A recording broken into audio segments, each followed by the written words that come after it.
Hey everybody, this is Gizmy. I got a 2,500 point battle report. My vampire counts versus Warriors of Chaos. Starting off on my opponent's far right, he has 20 Chaos Warriors with Mark of Zeech. And in that unit, in the far left corner, there's an Exalted Champion with a Flail, Mark of Zeech, Third Eye of Zeech, and a Luck Stone and a Shield. Also tucked away on the right-hand corner of that unit, there is a level 4 with a Charm Shield, Dispel Scroll, and a Biting Blade. For spells, you roll up on Death, and he has Fate of Bijuna, Curse of Lampshades, Soul Blight, and Spirit Leech. So, the standard Death sniping set, and a Soul Blight to debuff some strength and toughness there, which is pretty scary. To the left of that unit, there is 20 Mark of Nurgle Warriors. In that unit, there's a BSB with Scaled Skin, Enchanted Shield, Ogre Blade, and Mark of Nurgle. So pretty hard to hit, pretty good save, and hits like a ton of bricks. To the left of that, there is a Demon Prince rocking Chaos Armor, Enchanted Shield, Sword of Might, and Mark of Nurgle. To the left of him, there is 2 Gorebeast Chariots, both rocking the Mark of Nurgle. To the left of that, there is a Regeneration Chimera. And rounding on his forces on his far left, there is 5 Knights of Chaos there with Strength 5 and Mark of Nurgle. So starting off on the Undead left-hand side, there is a Spirit Host. Then there is 33 Skeletons with a banner. There is a Terrorgeist in the backfield there, and in front of the Terrorgeist, there is 40 Ghouls. In front of the Ghouls, there is another Spirit Host. To the right of that Spirit Host, there is 20 Graveguard with sword and board with a full command. In that unit, tucked away in the far left corner, is a Vampire Lord rocking Quick Blood, Red Fury, Ogre Blade, Enchanted Shield, and Talisman of Preservation. Behind that unit, there is 20 Zombies, and in the left-hand corner, there's a level 4 rocking in the Lore of Nihek. He's got Raise Dead, Hellish Vigor, Dance, Magic Dance, and Invocation of Nihek. A pretty good spell set here. I got the 2 combat buffs that can bubble out. I have a Raise Dead, which is good utility. Create some speed bumps, maybe create a new unit and add on to it. Create a nice little roadblock. An Invocation of Nihek is always good to have, especially when you have these elite Graveguard units. You can raise some of them back. Also in that unit, there's a level 1, a Dispel Scroll Caddy. He rocks Nihek 2, and he has Invocation of Nihek as his default spell. To the right of that the 20 Graveguard with sword and board, there is 40 Graveguard with great weapons, rocking the banner of the Barrows for some extreme combat punch. And rounding out my forces in front of the Graveguard unit there is a 3rd Spirit Host. So Chaos win turn 1, and they move up like so. Pretty basic advance, not too fancy. You see his knights move up to the stone wall there. And his lord decides to take the direction on the left of the building. Or his demon prince, I should say. So nothing really eventful happens there. And turn 1 for Vampire Count. Sees the Spirit Host move off to the right-hand corner to threaten the flank. The Graveguard move up and over the hill there. The other Graveguard follow suit. The Ghouls move up ever so slightly. The Spirit Host moves up to tempt a easy charge for it to charge and lock down one of those Gorebeast Chariots. The Skeletons trundle forward a bit, and the Terrorgeist moves into position. Now, he was within General's range, so he does get a march move, so that's why I saw him move all the way up here to the left flank. The only bad part is now he's definitely out of the General's range for a long time, so it's going to take him a while to hover back over there to get another march move. But he is out here on the flank, and he's here to deal with these Knights. If I can't deal with him now, the Skeletons won't reliably be able to take them out in combat, so I need this Terrorgeist to deal with these Knights on this flank.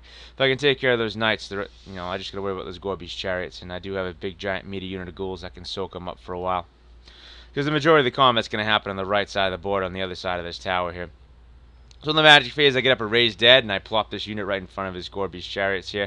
So hopefully they'll smash into him, devastate them, and then not overrun into the Ghouls here. So that way I can get a charge on them next turn and not have to absorb all those impact hits. And the Terrorgeist goes and screams off his Bomb Jovi madness at these Knights of Chaos, and I managed to roll relatively high there. You can see a 6 and a 5, and I just evaporate them off the board. So that's the left-hand flank, the troubleshooters on the air. Just dealt with by the Terrorgeist. That takes us to Chaos Warriors turn 2, and you can see the Chimera saw what happened to the Chaos Warriors, and he zooms to the other side of the board not to fall bait to a Terrorgeist scream, because I think the Chimera has very, very low leadership there, and it would be pretty easy to scream him off the board. So he went to the other side here, and his Chaos Warriors move up to hug the wall here. So does his Demon Prince decides to move to this side of the wall here, because this is where most of the combat, or at least the more important combats, will happen. Both the Gore Beast chariots, as expected, plow into the zombie unit here. And in the magic phase, he gets off Soul Blight on my Grave Guy with great weapons, which is extremely devastating. And he's behind a wall now, so during my turn, if I want to charge into him, not only will there be -1 strength and toughness, I'm gonna have -1 to hit in the first round of combat. So unless I get some serious spells off or get a really good Winds of Magic roll here, I'm gonna be out flapping in the wind here. That Soul Blight really put a damper on my plans. And then his caster goes and casts a Fate of Bajuni here, and he flicks off this Spirit Host off the board. And as expected, these two Gore-based chariots completely devastate all the zombies here. And one managed to make the overrun into the ghouls, which is not good for me. I really didn't want to soak up those impact hits, but at least both didn't make it. The other one's out there flapping in the wind right in front of my Spirit Host. That takes us to Vampire Count's turn 2. Now, with the debuff on my Grave Guy with great weapons and him behind a wall still, I decided to move back. I know it's a move of cowardice, but the timing's not right. So I move back. I don't want that -1 to hit, so here I just inch back a couple inches to make his charges a little more difficult. Hopefully he'll fail and be out in the open, and I can try and countercharge him. So the Spirit Host goes into the Gore Beast chariot. My skeletons move up to get a better position here on the flanks of these chariots, and my Terrorgeist moves into position to start screaming at these chariots here. And the magic phase, just to add some caution to the wind here, I throw Dance Magic Dance on the Grave Guy with great weapons, so at least they'll have rerolls, even though they'll only be strength 5. But if he does go for the charge, at least he'll give something to think about. And there you can see I got a Raise Dead off in the magic phase as well. I put one in front of his Demon Prince. That way, in case he tries to do combo charges, his Demon Prince will not be part of that equation. And then I get a 12-inch bubble dance, invocation of Mihekov, and I add 16 zombies to the caster's unit, and I buff up 11 to the newly risen unit there. So it's got some little bit of beef. So the Demon Prince going alone will probably not be able to take care of that whole entire unit there, so he'll be stuck there for a while. In the shooting phase, the Terrorgeist goes and screams his Scream of Madness, and he does 1 wound on the Gore Beast chariot. Not the desired result, but hey, could have been worse. In the combat here, the Spirit Host flails aimlessly at the heels of the Gore Beast, and he does no damage, so he just reforms to face the Spirit Host, so he's not auto-winning the combat. And in the combat here, the Gore Beast chariot sadly only takes off 5 of these ghouls. However, I don't manage to do any wounds to him in return, and I crumble 4. That takes us to Warriors of Chaos turn 3. He moves up his Sword and Board Tizniche Warriors up and over the hill here, up and over the wall, to face off against my Grave Guard. And now, because of that speed bump there, he realizes that the Demon Prince won't be able to chew through that unit all in itself. He has to dedicate his Nurgle Warriors and his Demon Prince to that unit. And here his Chimera is moving around the flank here to get a charge off on my caster's unit. Or at least I think that's what he's trying to do here, to tie down my magic. In the magic phase, he doubles 6 Soul Blight, and he does a wound to his caster in the process, but all my units within a good amount of inches here are all -1 strength and toughness, which is not good. With that in mind, he does 5 more wounds to the ghoul, and then they crumble 3 more. And the combat here, with both his Demon Prince and his unit, he only does 12 wounds to the zombies, which I think is pretty sad, especially since his BSB Strength 7 bad boy is in there. But, however, it's still enough to pop the whole entire unit, so it makes no difference. And that takes us to Vampire Count's turn 3, and this is the turn that I need to have here. There's no hiding anymore. I can't back up anymore. I know I'm -1 strength and toughness, but I'm going to be -1 strength and toughness till the end of time unless I get something going here. So I'm going to take all that I can to snipe off his wizard off the corner of that warrior unit. So I charge my Grave Guy with Sword and Board, my Vampire Lord into his Nurgle Warriors with his BSB, and the Grave Guy with great weapons go into his Tizniche Warriors. And you can see, I know I have that Chimera looming in the backfield, so I don't want him going after my caster's unit, so I take my level 4 and I park him right behind my Grave Guy with great weapons, thinking that they will hold at least this turn, and my level 1 bails out of the unit there, and he goes to the other side. So that way, the Chimera has no charge arcs on my casters. However, it can charge that zombie bunker if it would like. I really don't care. It can spend all game chewing on some dead flesh. It doesn't matter to me. My Terror Guy swoops around to the other side of the chariot to get in a better position to try and go after the Demon Prince eventually, but he's still got to help out this side here, because these 2 units on their own won't be able to take out these Gore Beast chariots here. And there you can see I took my skeletons in the flank of the Gore Beast chariot, hopefully with some ranks and some banners and all that good stuff. I should be able to break this thing. even if it does get some combat res off. So in the magic phase, I do manage to sneak off Hellish Vigor first, so I'm strength 5 with rerolls to wound on my Grave Guard with great weapons. And I go for the boosted dance, of course, to try and get off a whole bunch of gory death and rerolls, and he just throws out his Dispel Scroll at this point. It's the pivotal combat phase here, so it was a good call on his behalf there. And then with my remaining dice, I get off a 12-inch invocation bubble. I heal 9 of my ghouls back, and 14 zombies are added to that zombie bus.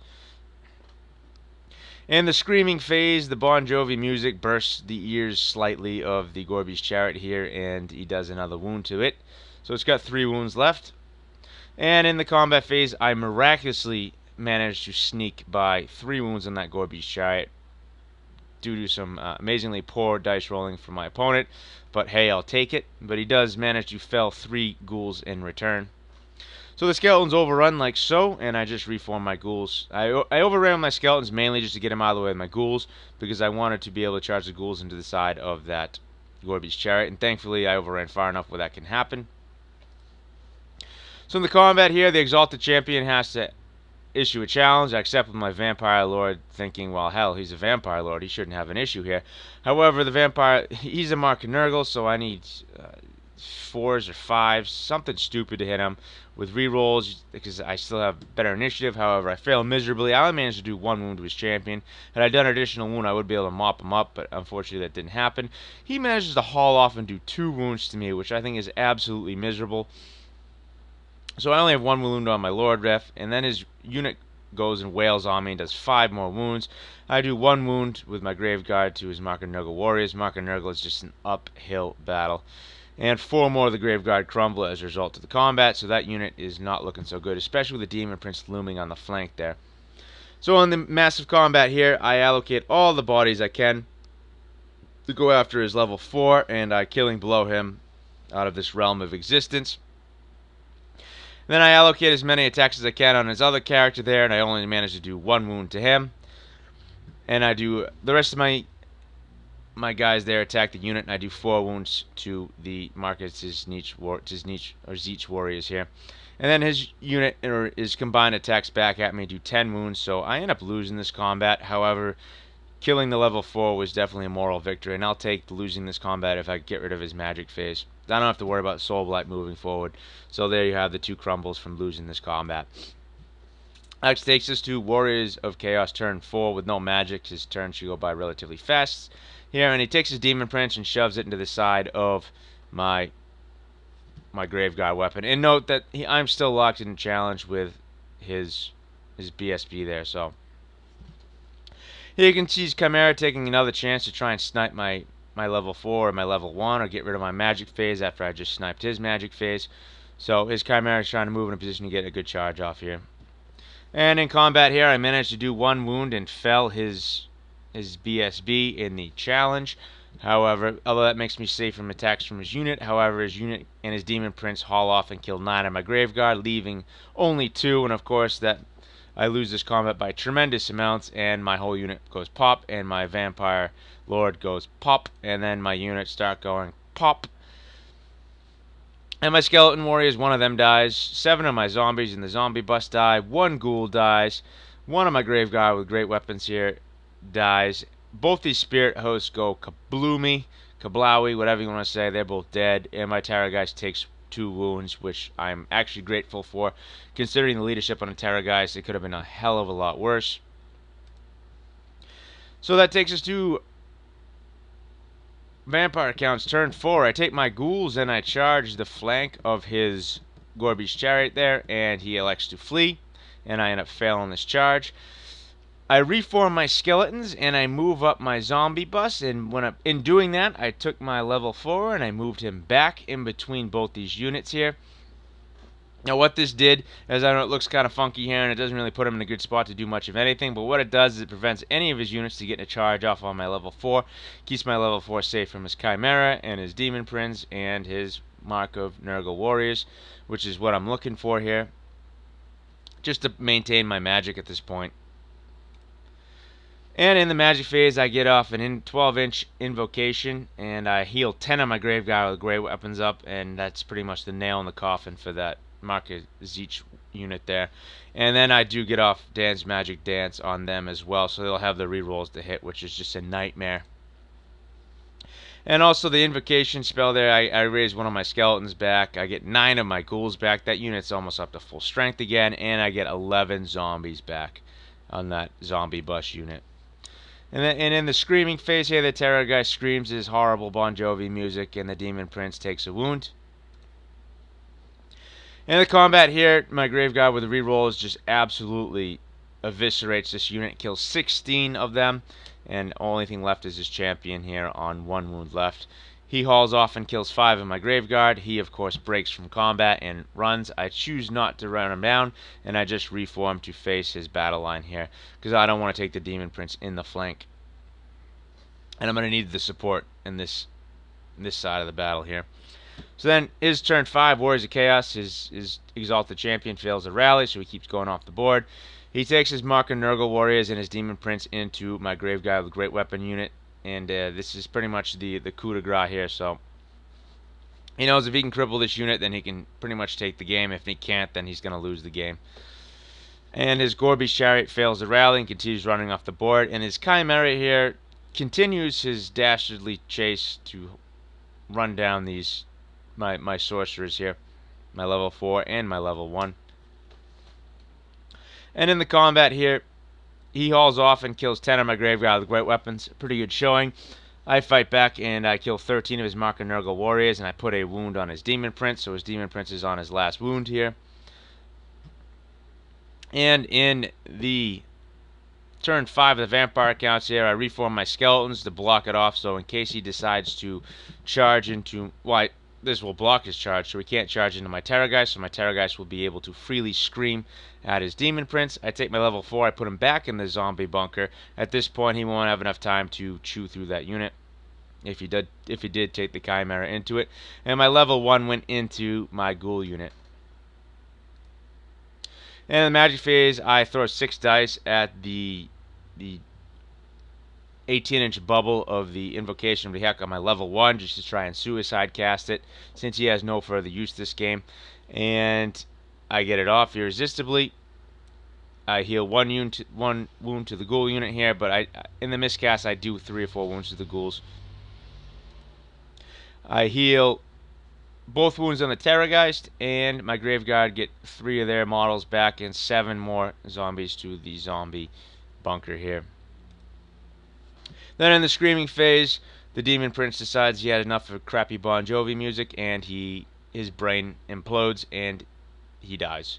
And with that, the game ends. So, victory to the vampire counts, thanks to the Terrorgeist, and with his only range capabilities being on the far right side with his sorcerer, yeah, he could have death magicked the hell out of my Terrorgeist to death, but that's the reason why the Terrorgeist was on the other side of the battle there. The field there. Once I saw where his main blocks went down, I knew that that's probably where his sorcerer was going to go, and then that's where the Terrorgeist would be able to roam free, because that's the only range damage he has in his army. So with that in mind, the Terrorgeist just ran absolutely amok in this game, you know, taking out the Knights turn 1, then helping with the destruction of a Gorby's Chariot, and then blowing the brain out of the Demon Prince. Is definitely MVP of this game. One thing I definitely gotta be more cautious of is throwing my Graveguard with my Sword and Board unit with my Vampire Lord out there. I would have thought they would have had a better showing against the Chaos Warriors, but Mark and Nurgle definitely put a damper on that. An Exalted Champion just went to town on my Vampire Lord. And that's one thing, you know, with only having 20 Graveguard, I mean, they are pretty durable with a 4-up armor, and they do get a parry save, but they still die against a main combat unit pretty fast. So in this case, with the Demon Prince on the flank, it was just a bad scenario for my Lord and the Graveguard there. So moving forward, I'll be more cautious of committing that unit. Although the Vampire Lord is an absolute beast, the problem is he got stuck in that challenge. So he didn't have time to really mill through that unit. And even if he did, that Mark and Nurgle would have definitely put a damper on it. So definitely not a good matchup for the Vampire Lord in this game. And one of the few times he's actually died for me. Another keynote of this game, the Chimera. I didn't really have a role. I didn't really understand trying to chase my wizards around most of the game. I thought at the end, yeah, he had taken that Chimera and parked it in the rear of my Graveguard with great weapons when he charged with his Demon Prince, and his Marker Nurgle unit. Had the Chimera gone in the rear in that unit, he could have folded that entire unit in one round of combat. If he rolled, 7, 8, 9 attacks, killed an extra 5, 6 Graveguard, plus a 6 on a Thunderstomp, killing all 5 or 6 of them, not only would the unit be severely depleted, I would have been taking a serious amount of wounds from the crumble. Probably would have crippled that whole entire unit and really swung the game in a different way. I think going after the Wizards is a strategy I understood, but however, given the circumstances of the game, he really needed that Chimera to commit more so to combat, and especially when he had that rear charge, that would have been way too juicy of an opportunity to pass up. So definitely the Chimera was definitely a wild card in this game that was not utilized. Definitely could have swung the game in a different direction.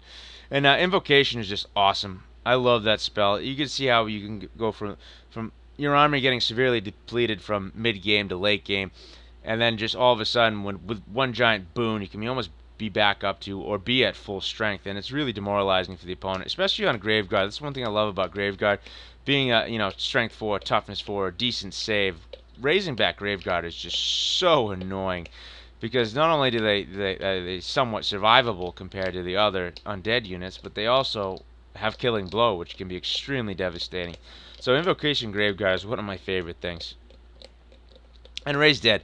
Raise Dead is just such a comforting spell to have. Being able to get that spell off and create redirectors of roadblocks, or denying a charge here, or gumming up a unit for a turn, or forcing a unit to